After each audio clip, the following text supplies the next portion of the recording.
Peaceful day here in Central Florida. This is one of the oldest cemeteries in the region. And, I don't do many videos lately anyway. And you might say, well, why is he doing a video from a cemetery if he's going to do one? This is a special place for me. This is Geneva, Florida is the little town that I grew up in. And a lot of people that I know and love and are very dear to me are buried here. And,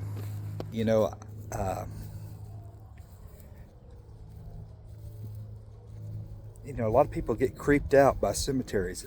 I do not. I enjoy walking through cemeteries.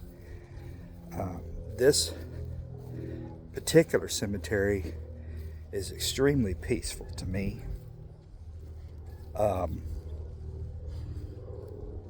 I could stay out here all day, and I could even walk through here at night and it wouldn't bother me in the least.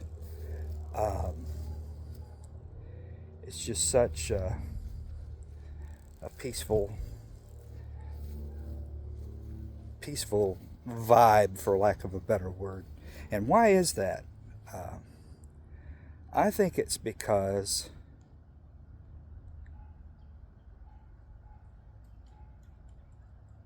this isn't it. This is not all that there is. And I can feel that when I'm here. When I lost my grandparents, who are buried right here,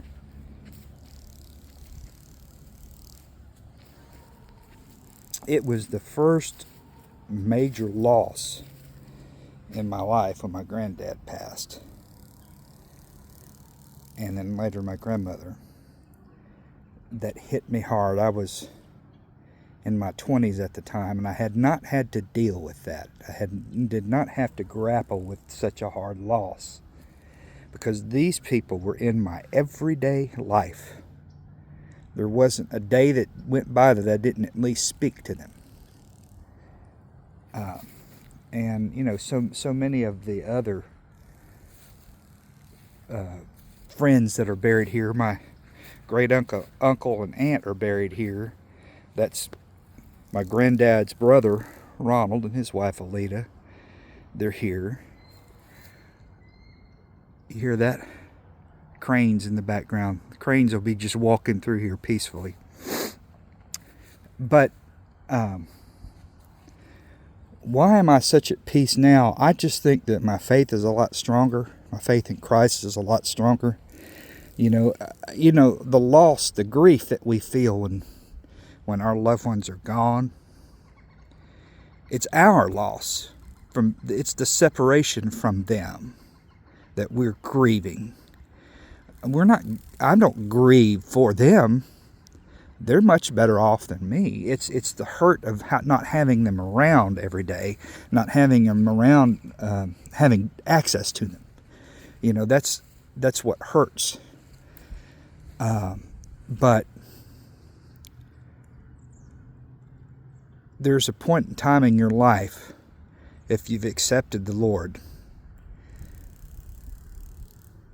that although that initial separation is hurtful, you look back in a few years and you're like, it's becoming more and more apparent that this life is temporary. It's just all temporary. So this separation that you feel, even that is temporary, because it doesn't last long. I look back, I cannot believe my granddad has been gone 20 years. Folks, that 20 years went by in the blink of an eye. I cannot believe it. He was here yesterday to me. I was sitting on his porch talking to him yesterday, but yet in reality, it's been 20 years. And so I don't know who needs to hear this. we all grieve. I'm not telling you not to grieve. I still grieve for them. I grieve not for them, but for me. I'm grieving over the loss. But it's temporary. I mean, I don't know how much longer I have, but I know that one day my kids are going to be standing over what's left of my body with probably some of the same thoughts. And it might come sooner than I think. Even if that's 40 years off, it's going to be in the blink of an eye. So we need to do what we're called to do. While we're here. And then be ready when it's time to leave. But it's such a peaceful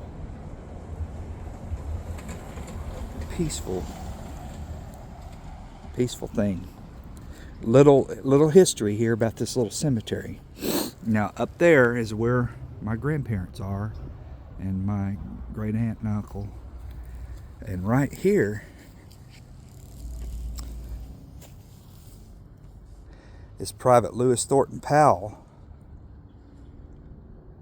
of the 2nd Florida Infantry and the 43rd Battalion Virginia Cavalry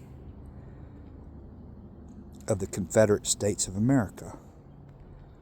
Lewis Powell is a co-conspirator of the Lincoln assassination. Lewis Powell stabbed Secretary of State Seward, attempted to murder him in conjunction with John Wilkes Booth, who killed President Lincoln. He was hung in Washington, D.C. after being found guilty.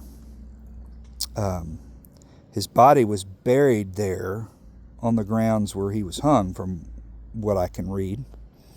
But his skull was saved and placed in the Smithsonian Institute and stayed there for decades. Caroline and George Powell, his parents, had to get away from all of the scandal of Virginia because their names had been dragged through the mud due to their son's actions. And they came down here to the little town of Geneva, Florida, and started the First Baptist Church of Geneva. So many, many, many years later, over 150 years later, Lewis Powell's skull was found in the Smithsonian, and it was decided that they would take him down here to Florida, the skull, and bury it with his mother. And so that is why a co-conspirator of the Lincoln assassination is buried just a few yards from my grandparents.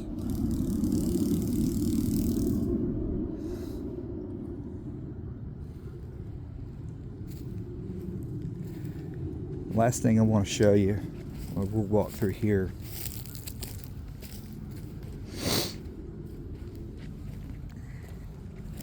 These people were my neighbors, next door neighbors. I knew this woman well. She was born, we called her Miss Martin. She was born in 1895 and died in 1988.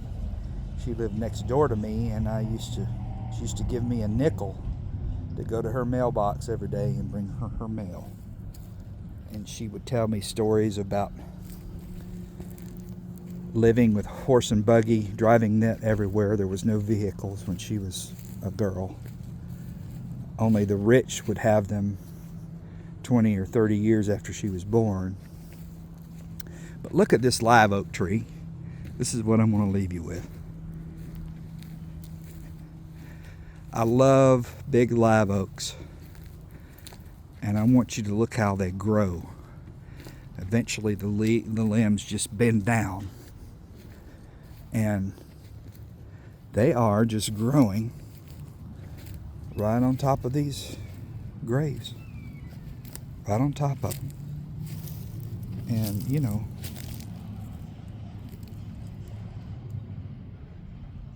what do? They've decided they're just going to let them grow. And I kind of like that idea.